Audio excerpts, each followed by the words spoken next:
Vamos lá então. 1 Timóteo capítulo 2 é um texto muito conhecido de vocês. Diz assim, verso 5. 1 Timóteo capítulo 2, verso 5. Porquanto, vamos ler juntos? Há um só Deus e um só mediador entre Deus e os homens, Cristo Jesus, homem, o qual a si mesmo se deu em resgate por todos, testemunho que se deve prestar em tempos oportunos. Pai, esta mensagem, como todas as outras, é muito importante também.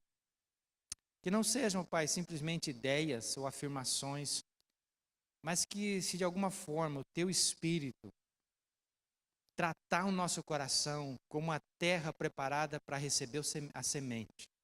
Esta palavra, ó Deus, ainda que saindo de um pecador, mas baseada na Tua palavra, Senhor, ela vai fazer um efeito tremendo.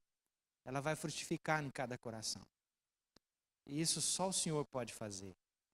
Ninguém de nós aqui tem o poder de mudar ninguém, de transformar ninguém, mas o Senhor tem. Então é isso que nós te pedimos, que esse milagre no pensamento, que esse milagre na nossa vocação para a vida possa acontecer. Que haja uma mudança de direção, de rota nas nossas vidas, para que nos refugiemos, para que nos escondamos tão somente no mediador de Jesus Cristo. Sabemos, ó Pai, que o inimigo das nossas almas procura, Senhor, de todas as formas, atrapalhar toda e qualquer ação da igreja para que Jesus seja exaltado, pregado. Mas que o Senhor o repreenda. Eu te peço em nome de Jesus, que cada coração e cada mente esteja cativo à tua obediência. Amém. Em Cristo Jesus. Louvado seja Deus, você que está nos ouvindo aí na sua casa, né, assistindo este vídeo, tenho certeza que você vai ser grandemente abençoado, porque você vai conferindo através aí da sua Bíblia se o que está sendo falado aqui é verdade. E vocês que estão aqui também, nessa noite, possam ser abençoados tremendamente. Esse verso escrito pelo apóstolo Paulo, irmãos, já no final da sua vida,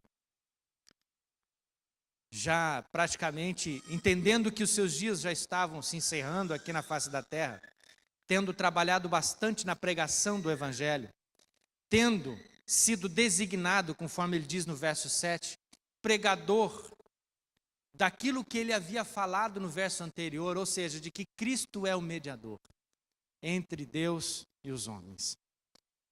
Paulo fez disso a razão da sua vida, a razão da sua existência, glorificar a Deus e pregar o Evangelho. Mas esse verso, irmãos, ele traz, apenas nessas poucas palavras, um conteúdo imenso. E para isso, para a gente entender um pouco mais desse verso, eu quero que você caminhe comigo um pouco na história de Jesus, conforme nós já fizemos nos sermões anteriores dessa série. No primeiro sermão, nós falamos que Jesus é plenamente humano. Jesus é o Filho do homem, ele tem uma natureza humana, ele assumiu completamente a nossa natureza, preservado sim de qualquer contaminação do pecado original, mas Jesus também tinha, irmãos, um corpo como o nosso, biologicamente falando. Cristo também, irmãos, precisou crescer em sabedoria, em graça. Cristo precisou comer para desenvolver o seu corpo, aprendeu coisas com seu pai, certamente, aprendeu coisas com a sua mãe, aprendeu uma profissão. Ele era um carpinteiro. Por isso o tema, né, dessa série de mensagens é o Filho do Carpinteiro.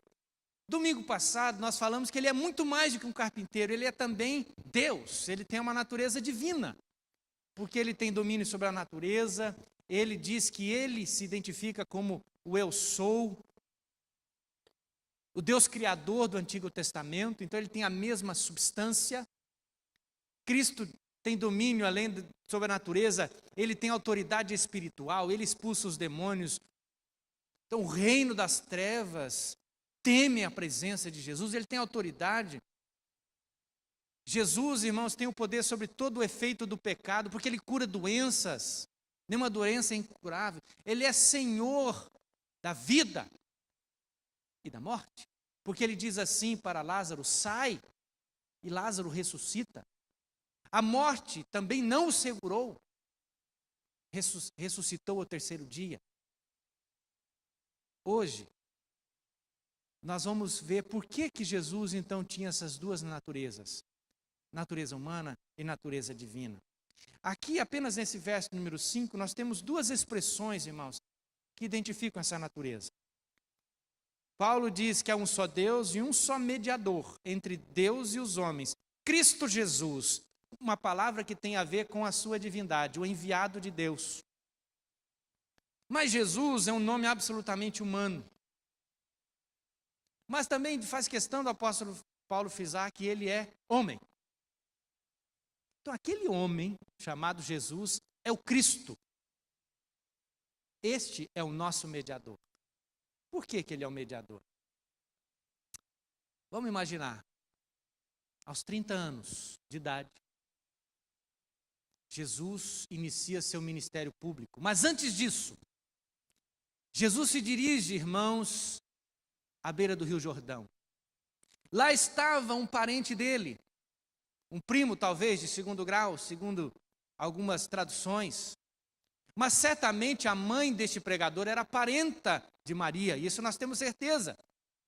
Se Jesus e João tinham convivido durante a sua infância, nós não sabemos.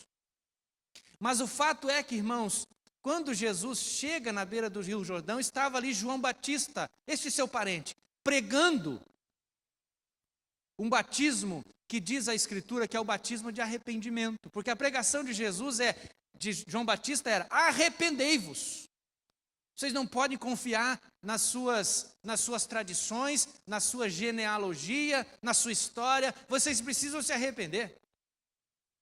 E João Batista dizia isso, irmãos, abertamente para todas as pessoas, inclusive sob a observação daqueles que eram os doutores lá do templo, doutores da religião.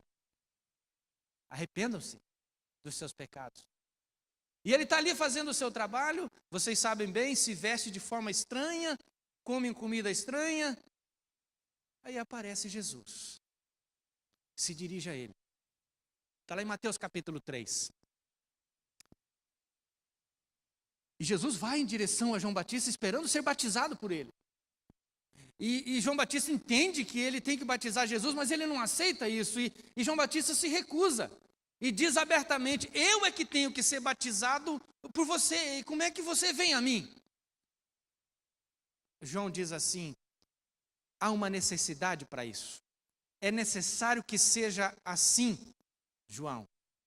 E depois de Jesus instar com João Batista o batiza.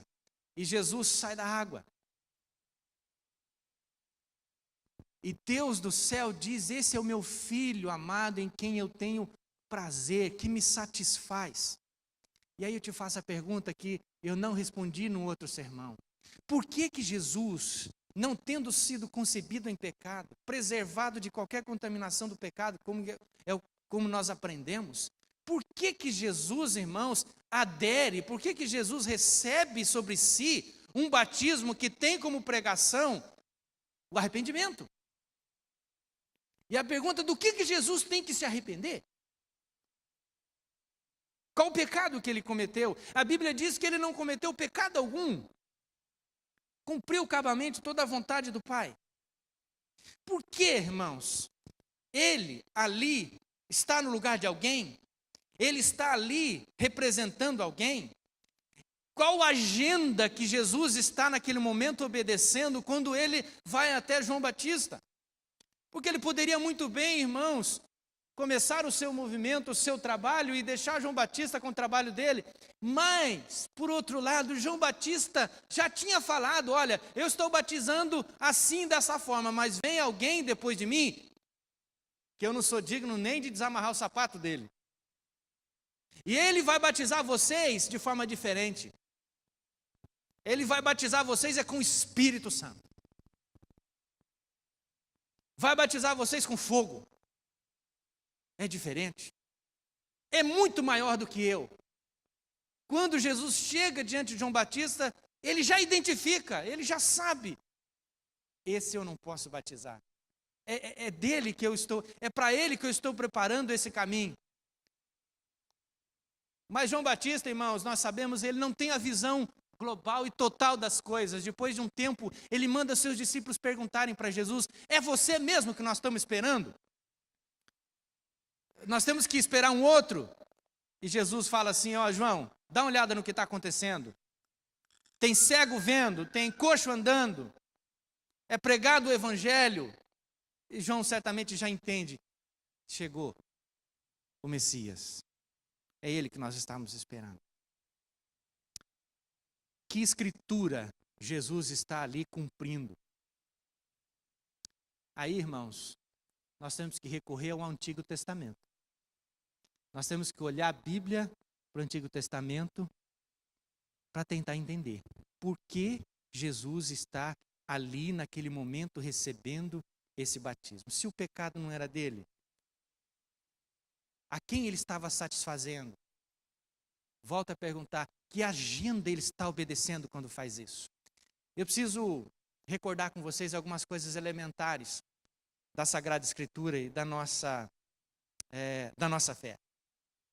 Certamente você já deve ter lido pelo menos os primeiros capítulos de Gênesis, quando Deus cria o homem e a mulher.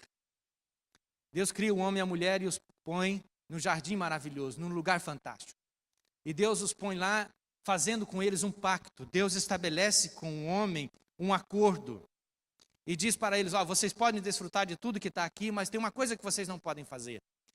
Deus dá para eles bastante coisas para que eles podem fazer. Vocês têm liberdade de fazer um punhado de coisas. Vocês podem desfrutar aqui de tudo que eu criei, mas tem uma coisa que vocês não podem fazer. Vocês não podem querer ser igual a mim. Porque daquela árvore ali, é a árvore do conhecimento do bem e do mal. Se vocês fizerem isso, certamente vocês vão morrer. Mas nós sabemos a história. Adão e Eva quebraram esse pacto e a partir do momento em que eles comem daquele fruto, quebram a aliança. Mas vamos imaginar, irmãos, que Deus tivesse feito assim: ah, Adão, o que aconteceu aí? Eu falei: não, eu estou aqui, estou sentindo vergonha agora de estar, mas é que alguma coisa aconteceu, é que a minha mulher pôs algum defeito em mim, e eu agora estou com vergonha de ficar aqui sem roupa, só por isso. Ah, então tá bom, deixa para lá, Adão. Você andou comendo alguma coisa diferente por aí, das árvores que tem? Ah, sim, a mulher me deu uma fruta. Ah, é aquela uma que eu falei para vocês que não podia comer, né? É aquela uma mesmo. Não, mas não tem problema não. Fica tranquilo. Como diz a moçada lá do acampamento, fica de boa. Deixa isso para lá.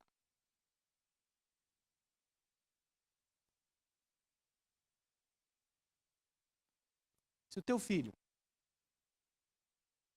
quebra um vaso na sua casa, ô dona, sabe aquele vaso bonito que você tem lá? Já foi na casa de vó? A pior coisa que tem é quem tem criança pequena e na casa de vó com aquelas vaquinhas, aqueles negócios lá do lado da televisão. Aquela cristaleira que fica aquele punhado de louça de 700 anos que você nunca usa, não é? Aquilo deve ser ungido, porque se alguém tocar, morre. Aí um dia o teu piá chega lá e toca naquilo e quebra. E a dona pira. Mas o teu filho foi lá e quebrou aquele vaso. Ele tinha um grande valor. É a criança. Você diz para ele: filho, tudo bem. O que eu preciso fazer, pai? Tudo bem. Eu te pergunto, alguém pagou por esse erro do filho? Sim, você pagou. O vaso era teu. O prejuízo foi seu. Mesmo que você diga que ele não precise pagar, a consequência veio sobre você. A consequência sobre Adão e Eva veio naquele momento, quando eles foram expulsos do jardim. Mas Deus não desistiu do homem, mas a sua lei continuou a valer. Mas Deus fez valer a sua palavra. Sabe por quê, irmãos? O nosso Deus, Ele nos criou com o livre-arbítrio lá no Éden, nós com a capacidade, com a faculdade de pecar, ou não, mas essa decisão Deus permitiu que nós tomássemos. E por que eu digo nós? Porque Adão representa a nossa natureza, que toma a decisão, até hoje, de voltar, de virar as costas para Deus. Muito bem. Depois de um tempo, irmãos, a humanidade cresce. E aí surge um personagem fantástico na Bíblia, o tal do Noé. Quem lembra a história do Noé? Noé, Deus falou para ele, constrói uma arca, que eu vou recomeçar com essa turma, Noé. E com a tua família. Tua família vai ser diferente. Vamos de novo. Constrói aquela arca, põe todo mundo lá dentro daquela arca. Depois de um tempo, as águas secam. E aí Deus chama Noé e diz o seguinte, Noé, povoe a terra de novo. Mas o que acontece com Noé, irmãos? Novamente, seus descendentes quebram a aliança. Quebram esse pacto. Viram as costas para Deus. Mas Deus desistiu? Não desistiu. Em Gênesis capítulo 12, Deus chama um homem chamado Abraão e diz assim, Abraão, sai dessa terra que está difícil, está promíscua demais. Vamos formar um povo. Abraão obedece, sai daquela terra. E o que acontece, irmãos? Abraão também mente, comete pecados. Mentiu sobre sua mulher, depois o seu filho mentiu sobre sua mulher também, e depois os filhos, os netos de Abraão, os filhos de Jacó, dentro da sua própria casa, dentro da sua própria tenda, cometem uma das maiores atrocidades familiares que eu já vi em toda a história. Os irmãos vendem um irmão, de tanta inveja, de tanto rancor, de tanto sentimento ruim, aquela família sagrada é capaz de vender um irmão.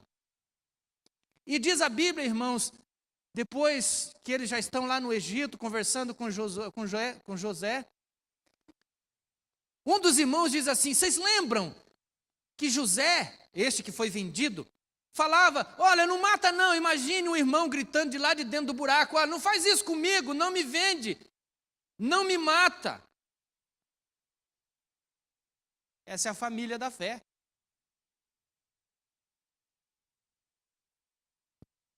Só que tem um detalhe nessa história. José, o irmão vendido, é levado para o Egito. Depois de um tempo, os irmãos, amando do pai, vão lá no Egito comprar comida, comprar cereal. Chegando lá está o José como governador do Egito. E aí José reconhece os seus irmãos. E José fala o seguinte para eles, olha, vocês podem levar o que vocês compraram aí, mas alguém vai ficar aqui de garantia, porque eu quero que vocês tragam o irmão mais novo. Aí o Rubem fala assim, não, mas não tem como trazer não, tem que trazer sim. E o Simeão vai ficar aqui de garantia, se vocês não voltarem vai sobrar para o Simeão. E eles voltam então e conversam com o pai, com Jacó e dizem assim, olha, aconteceu o seguinte, o pai ficou bravo, vocês foram falar que vocês tinham um irmão, mas não teve jeito, ele foi perguntando, a gente não podia mentir. Então vocês vão fazer o seguinte, vocês não vão levar ninguém daqui, porque se levar mais o Benjamim eu morro. Já chega o José, o Simeão que ficou, já perdi 2 filhos, agora vou perder o 3º. O tempo passou, a fome voltou. E aí, o Rubem vai conversar com o pai novamente e diz o seguinte, pai, não tem jeito, nós vamos ter que voltar lá para o Egito. Eu vou ter que levar o Benjamim, porque o homem pediu, José pediu. E aí sabe o que Rubem fala? Jacó não queria deixar levar o Benjamim, mas olha a frase que Rubem fala. Põe na minha conta. Põe essa culpa sobre mim. Se alguma coisa acontecer com o Benjamim, eternamente a culpa será minha. Sabe o que tem nessa frase ali, irmãos? O DNA daquilo que Jesus fez quando ele chega diante de João Batista e diz assim, pode me batizar, João. Estou carregando uma culpa. Jesus não disse isso. Nós estamos aqui fazendo uma reflexão. Ele está ali assumindo uma culpa que não é dele. É uma outra agenda que ele está obedecendo. Mas vamos pensar em outros elementos aqui do Antigo Testamento. Com a construção do templo, eu vou um pouco antes. Vamos pensar aqui, irmãos, num pai de família, num homem de Deus, que faz parte dessa história. À medida que eu falar a história, vocês vão lembrar o nome dele. Ele tem um filho precioso, um filho de sua promessa, algo que era tão sonhado. E um dia Deus fala para ele assim: olha, pega o teu filho e leva para o monte e sacrifica o teu filho.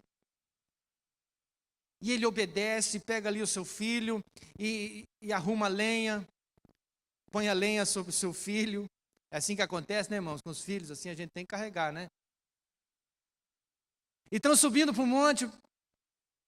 E o filho pergunta para o pai, cadê o carneiro que a gente vai sacrificar aqui, né, para resolver o problema dos nossos pecados? Eu estou aqui tentando pensar com uma cabeça do menino que está tentando entender. Ora, se eu estou subindo no monte para sacrificar, tem lenha, tem 2 homens aqui, não tem o carneiro. O que está acontecendo? E o pai e o filho estão subindo e chegando lá no monte, o pai vai obedecer a Deus com temor no coração. Deve estar doendo muito para aquele pai saber que ele vai sacrificar o seu próprio filho, amarra o seu filho. Tenta imaginar os olhos desse menino olhando para o próprio pai que está prestes a sacrificá-lo. E quando o pai está prestes a descer o cutelo, um animal enroscado ali num arbusto berra. E a voz diz: ó, está aqui, não faz isso. E aquele carneiro, aquele animal, então é sacrificado no lugar desse menino. Eu confesso para vocês, irmãos, olhando no sentido psicológico, talvez eu jamais olhasse o meu pai de outra maneira, depois de passar por uma situação dessa.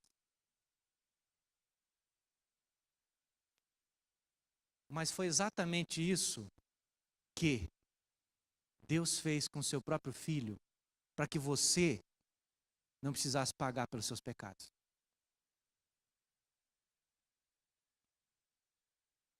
Então, quando todo o Antigo Testamento, todos os sacrifícios eram realizados, todos os animais eram imolados, irmãos, aquilo estava apontando, aquilo era uma sombra daquilo que Deus haveria de fazer com seu próprio filho, anos e anos depois.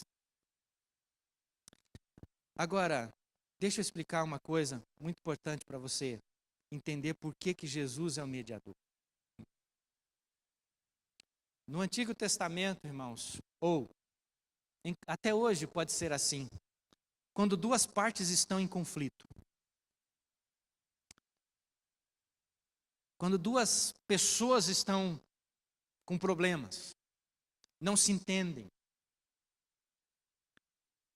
a figura de uma terceira pessoa que se interpõe entre elas para tentar promover a paz é aquilo que nós chamamos de mediador, ou conciliador, como você queira chamar. Deus havia criado o homem, irmãos, nosso Deus Criador nos criou e deu para nós uma lei. Por que Deus fez isso? Deus disse assim: olha, vocês vão ter liberdade, vocês vão desfrutar da minha criação. Em contrapartida, essa liberdade tem responsabilidade. Se essa lei for quebrada, tem consequência. E tem que ser assim. Preste atenção comigo, meu irmão, minha irmã. Na tua casa tem norma ou não tem? Tem. Qualquer um entra na sua casa sem conhecer ninguém, entra lá, abre a porta, você deixa a porta aberta, ele abre a porta lá do portão, abre a sua casa, vai lá na sua geladeira, come a sua comida, toma a sua guaraná. Não tem ordem na sua casa. Tem ordem. O mundo tem ordem. Você amanhece, abre a janela do seu quarto, se for bem cedinho. Todo dia, ao você olhar pela sua janela, dependendo do lado que tiver a sua janela, é claro, você vai ver uma luz surgindo. Vai clareando. E sobe. E vai, quando chega meio-dia, está em cima da sua cabeça. E se põe lá do outro lado. Todo dia. Regularidade. Porque Deus, até mesmo na natureza, Ele põe leis. Se eu soltar, meus irmãos, essa caneta aqui agora, nesse exato momento, eu tenho certeza que ela vai cair. Ainda bem que ela não sai voando, porque senão a gente estava na lua. Porque Deus, na sua natureza, estabeleceu leis. Deus é um Deus organizado e tem ordem. E, socialmente, Deus também quer que as coisas tenham ordem. E é por isso, irmãos, que quando Ele cria o homem e a mulher, Ele diz, ó, vocês têm responsabilidades. Não são somente desfrute da criação, mas vocês têm responsabilidade. Se quebrar isso, vocês têm consequência. Simples assim. E a Bíblia diz, irmãos, que essa quebra, que essa ruptura do pacto é chamada de pecado. Então, quando nós quebramos a lei de Deus, nós estamos pecando contra a sua vontade. E quando pecamos, estamos em dívida. E se estamos ainda em dívidas, atrelados a esse pecado, nós estamos com problemas diante de Deus, porque a Bíblia diz que a nossa iniquidade, o nosso pecado, ele faz separação entre nós e Deus. Tem muita gente, irmãos, que tem dificuldade com isso, porque faz uma certa separação na Trindade, como se Deus o Pai fosse ruim e Jesus é o Deus bonzinho. Não é? Não é não. Você vai entender já já o porquê. É a mesma natureza. Aqui está o homem. E aqui está Deus. Imagine. Aquele que pecou, que somos nós, merece a morte. E nós não somos inocentes. A Bíblia diz que não há um justo sequer. Todos pecaram e destituídos estão da glória de Deus, separados de Deus. Nós somos, irmãos, por natureza, separados por Deus. Mas então, como é que eu posso chegar? Por justiça própria, por meu próprio mérito, eu posso chegar e dizer, ó Deus, eu cumpri tudo que o Senhor fez, tudo, eu estou zerado. Aliás, acho que até estou com crédito, porque eu sou tão bom, maravilhoso eu sou. Eu gosto muito de mim, que eu até canto diante do espelho, quão grande és tu. E eu devo ter um punhado de crédito. Deus olha para você e diz assim, você não tem, porque as coisas boas que você faz pensando na recompensa. Você não me ama de verdade. Mas vou dizer uma coisa para você. Você pode se apresentar diante de mim do jeito que você está, mas você tem que estar representado por alguém. Como? Você precisa de um mediador. Alguém que sabe como que é do lado de cá e alguém que sabe como é do lado de lá. Ah, como assim? Alguém que é divino e alguém que é humano. Quem é esse? Jesus. Então, quando Jesus, volta um pouquinho aqui, Antigo Testamento, aqui tem o carneiro, sobre ele, sobre esse animal, estavam colocados ou depositados todos os pecados. O sacerdote no Antigo Testamento entrava também uma vez por ano no Santo dos Santos, apresentando diante do Senhor tudo o que o povo tinha, representando os pecados do povo. Aqui, irmãos, preste atenção, quando você olhar para o Antigo Testamento e ver a Bíblia falando ali desse animal, desse carneiro, entenda, ali é a sombra das coisas que haveriam ainda de vir. Ali, na verdade, irmãos, serve para a gente entender cabalmente o que é que Jesus faria por nós. Então, segundo a confissão de fé da nossa igreja, nós olhamos assim, quem é crente aqui no Antigo Testamento não foi salvo porque obedeceu toda a lei, porque ninguém obedeceu. Quem foi salvo aqui no Antigo Testamento foi salvo por Cristo, que ainda haveria de morrer, historicamente falando. Vocês estão entendendo? Mas então, quando ele põe ali o carneiro, mesmo sem saber que tipificava Cristo, continua sendo Jesus, porque mesmo os irmãos do Antigo Testamento não obedeceram tudo. Então Deus só aceitava, irmãos, a vida deles, não porque eles eram bons, mas porque Deus, lá desde Gênesis capítulo 1, já sabia que o Redentor, que o mediador, que o seu filho haveria de pagar pelos pecados de quem até mesmo já tinha morrido quando ele se encarnou. Você entendeu?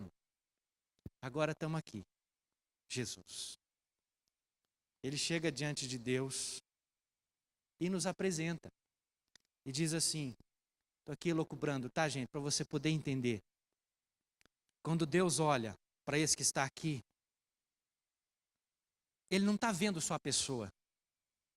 Quando Deus olha para aquela pessoa, Ele está vendo ali, irmãos, um sangue colocado sobre aquela pessoa. Mas não é o sangue da pessoa, é o sangue do seu filho. Significa, irmãos, que a justiça está sendo feita. Deus está se satisfazendo. Quando a Bíblia diz, irmãos, que Deus se agradou em moê-lo, não significa que Deus tem prazer no sofrimento de alguém, mas significa, irmãos, que por amor a nós, para nos ver lavados, para nos ver diante dele, para nos ver no céu, Deus não revogou a sua lei, porque Deus é confiável. Deus tem a sua palavra por zelar. Deus não quebra o pacto. E aí, irmãos, ele olha para quem está ali e diz, pode chegar, porque eu estou te olhando, é através do meu filho. Agora presta atenção, tem outro detalhe aí. Quem é do direito, não sei se hoje usa isso, nos tempos bíblicos se usava a figura de um fiador. Digamos que eu preciso fazer um negócio com o nosso irmão Gesiel. Gesiel dá uma olhada para mim e fala assim, vamos fazer um contrato? Vamos. Mas daí ele investiga a minha vida e descobre, você não tem condições de manter esse contrato, eu vou perder dinheiro com você. Se você me arrumar um fiador, alguém que vai garantir a sua parte nesse contrato, eu faço o contrato com você. E aí eu vou atrás de um fiador, de alguém que possa garantir a minha parte. Eu te pergunto, do ponto de vista do pacto entre nós e Deus, Deus precisa de fiador? Sim ou não? Pode falar que não, irmão. Não. Claro que não.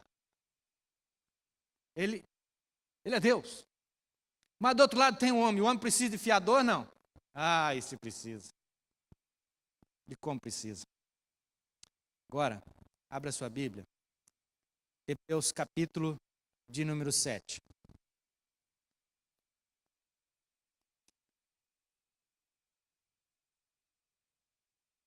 Hebreus capítulo número 7.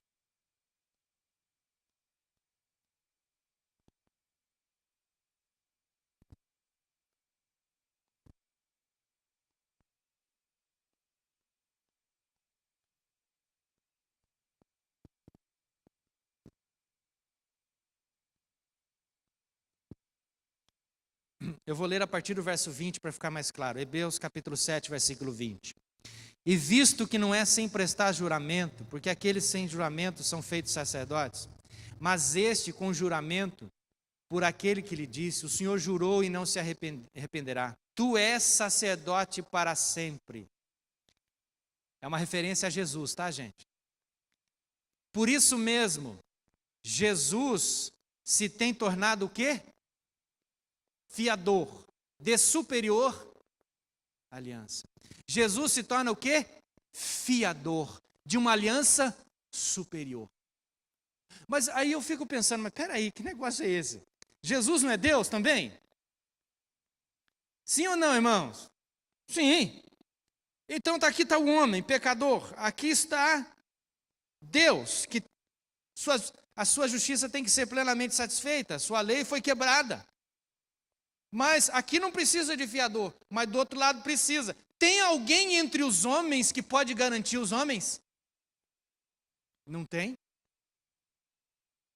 Todos pecaram e destituídos estão da glória de Deus. E aí o que o próprio Deus faz? Ele se coloca como fiador desta aliança.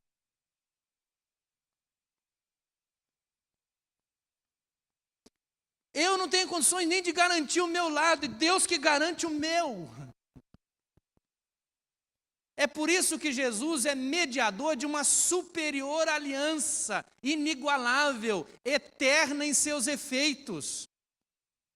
É uma aliança invisível, mas poderosa. Por quê?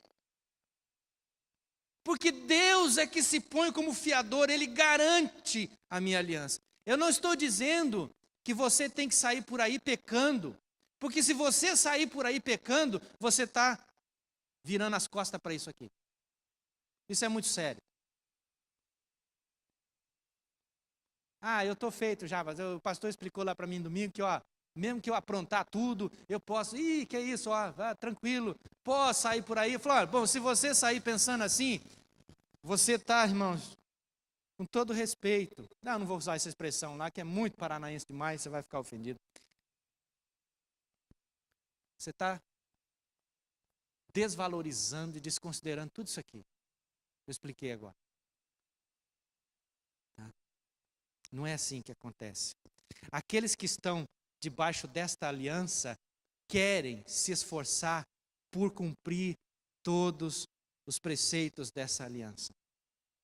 Vamos ver agora. Continua o verso 23 comigo. Ora, aqueles são feitos sacerdotes em maior número, porque são impedidos pela morte de continuar. O que Hebreus está falando? Os sacerdotes do Antigo Testamento tinham bastante, porque eles morrem. E morreu, acabou a função deles, de representar o povo.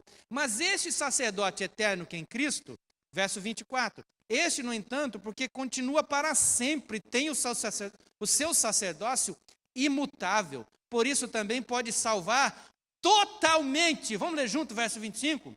Por isso também pode salvar totalmente os que por ele se chegam a Deus, vivendo sempre para interceder por eles. Eu posso então me achegar diante de Deus, por quê? Porque Cristo está sobre mim. Até hoje. Entenda uma coisa, historicamente, a crucificação foi um fato. A ressurreição foi um fato. A ressurreição foi um fato. A crucificação foi um fato. Vou repetir, a crucificação foi um fato. Porque o pecado de Adão e Eva também foi um fato.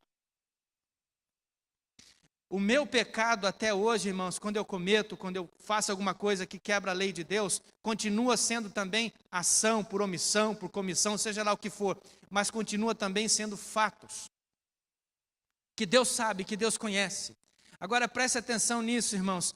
Por que tem que ser um fato? Porque a nossa fé, irmãos, ela não é uma construção filosófica somente. Ela não é simplesmente um pensamento elaborado sobre as coisas espirituais, dado por algum tipo de coisa que está no espaço vazio por aí.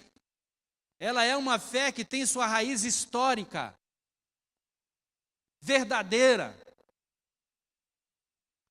E significa também que até hoje, e aí vem outro fato, quando eu chego diante de Deus,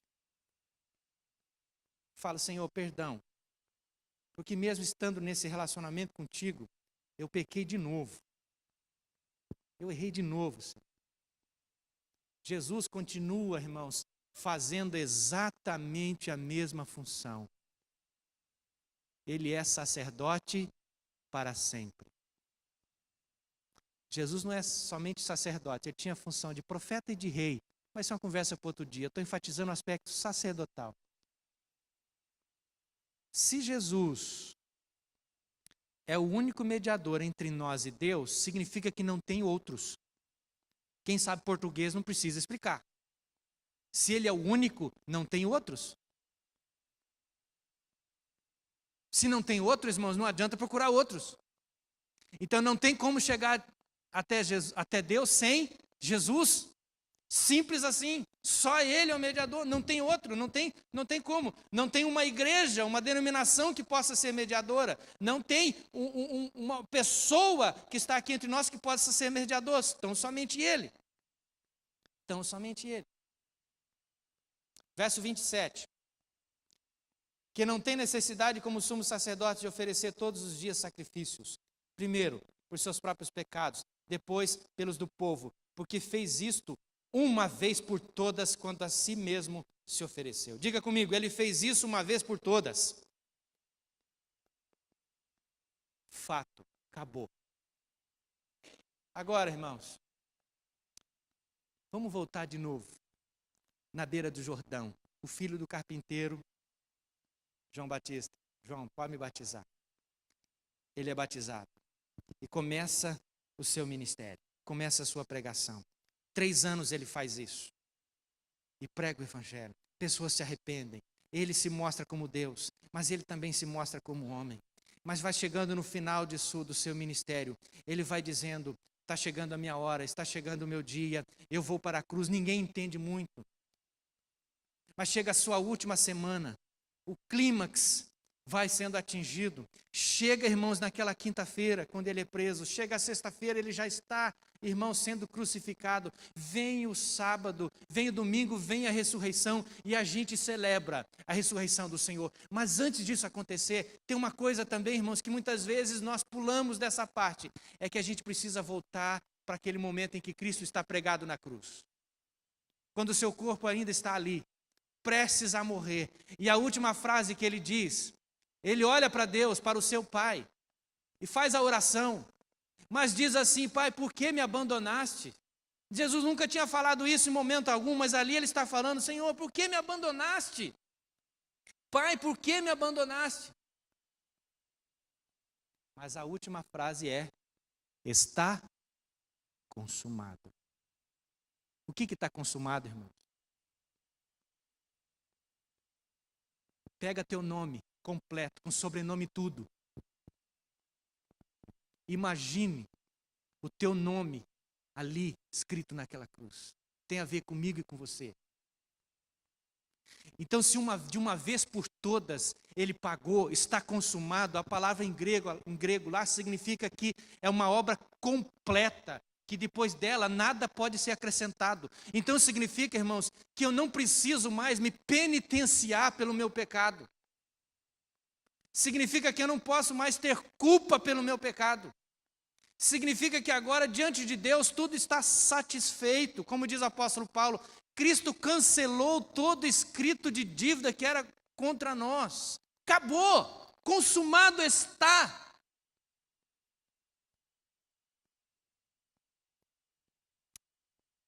De todos os 3 ofícios de Jesus, o sacerdotal, o profético, de todos os ofícios, ou seja, aquele quando ele é profeta, quando ele é rei, o sacerdotal é o que se relaciona mais diretamente com esse significado de expiar, de se apresentar diante de Deus, de oferecer, de se entregar. É por isso que quando Jesus diz assim lá em João 10, o bom pastor, eu sou, diz ele, dá a sua vida pelas ovelhas.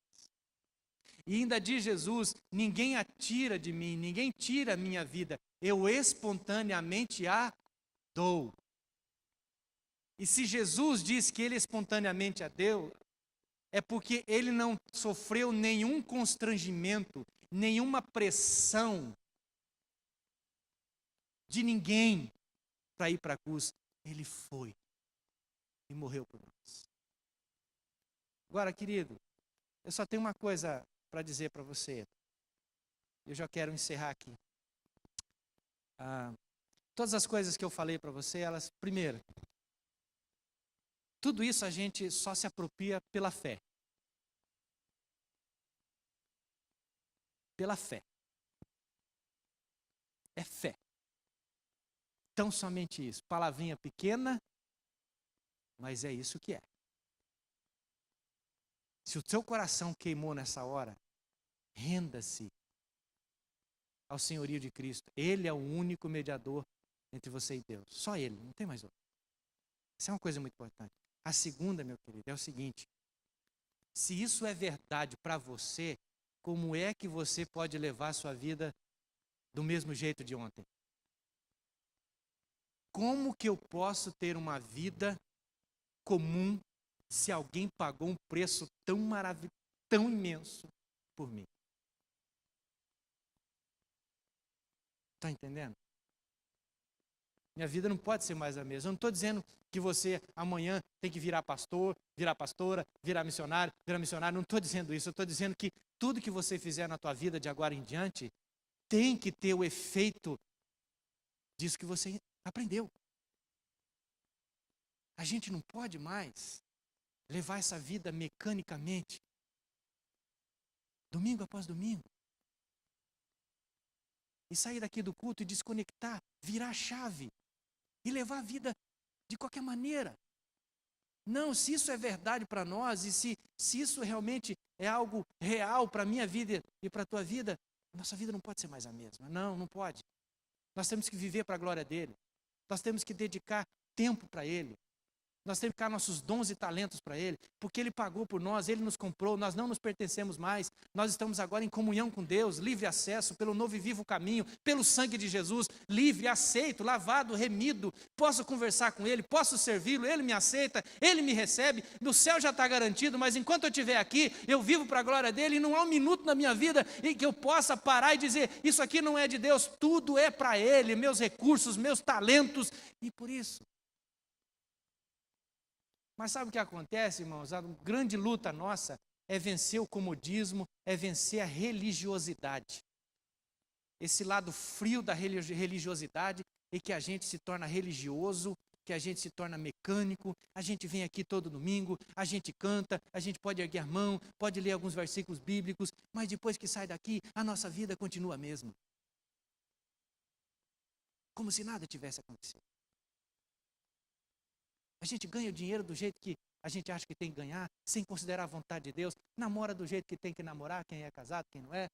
A gente faz os nossos negócios do jeito que a gente acha que tem que levar. Usa o nosso tempo do jeito que a gente acha. Não tem tempo para Deus. A gente não evangeliza. Encontra alguém que a gente sabe que sem Cristo está perdido. E a gente não tem vontade de falar do amor de Jesus para eles. A gente não tem vontade. Porque se esse amor é tão grande, está queimando aqui dentro, por que a gente não pode dividi-lo com alguém? Por que alguém que está do nosso lado, que a gente sabe que está condenado, que não compreendeu essas coisas, por que ele não pode receber essa mensagem?